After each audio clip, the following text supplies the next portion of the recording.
ભારે વરસાદને લઈને વલસાડ, વાપી, પારડી, ઉમરગામ શહેરના આજુબાજુના વિસ્તારમાં પૂરની પરિસ્થિતિ સર્જાતી હોય છે, જેને લઈને એનડીઆરએફની ટીમને સ્ટેન્ડ બાય રખાઈ છે।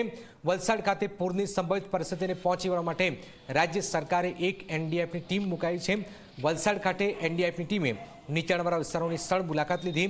વલસાડ જિલ્લાના નીચાણવાળા વિસ્તારમાં પૂરની પરિસ્થિતિ સર્જાશે તો એનડીઆરએફની ટીમને વડે લઈને વહીવટીતંત્ર દ્વારા એનડીઆરએફની મદદ લઈને રેસ્ક્યુ ઓપરેશન અને તમામ પરિસ્થિતિને પહોંચી વળવા कामगिरी हाथ धराશે। हम आज लोलाई एरिया का विजिट कर रहे हैं और लोलाई एरिया विजिट के दौरान आज हम यहाँ दाना बाजार में खड़े हुए हैं और यहाँ लोकल कम्युनिटी से हमने बात किया और पिछली जो मानसून सीजन था या फ्लड की सिचुएशन थी उसका जायजा लिया कि किस प्रकार से यहाँ हालात होते हैं, कितना पानी यहाँ आता है और यहाँ पानी का वाटर लॉजिंग का आखिर में समस्या क्या है उसके बारे में भी हमने बात की है और समझने की कोशिश की है। हाँ, अभी हम फर्स्टली यदि हम बात करें तो अभी हम यहीं दाना बाजार से हम यहाँ शुरू कर रहे हैं और अभी फर्स्ट हमारा यहीं हमने अभी इसको मार्क किया है इस एरिए को और अभी हम आगे अभी दूसरे रूट पर भी जाने की अभी हम तैयारी कर रहे हैं।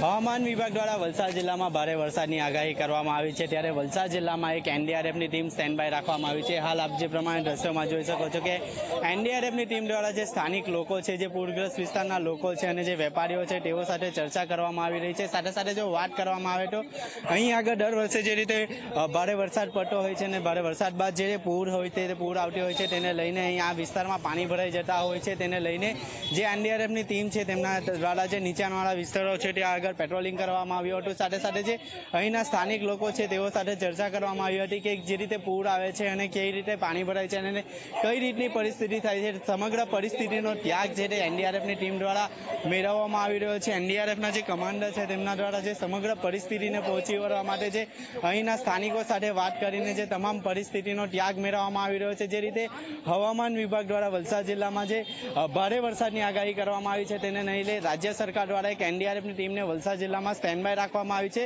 જો વલસાડ જિલ્લામાં પૂરની પરિસ્થિતિ સર્જાય તો પૂરની પરિસ્થિતિને પહોંચી વળવા માટે એનડીઆરએફની ટીમ સજ્જ બને તે માટે એનડીઆરએફની ટીમ દ્વારા પૂર્વ પગલાઓ લઈને જે સ્થાનિકો છે તેઓ સાથે વાતચીત કરવામાં આવી રહી છે। ઉમેશ પટેલ, ઝી મીડિયા, વલસાડ। તો વરસાદ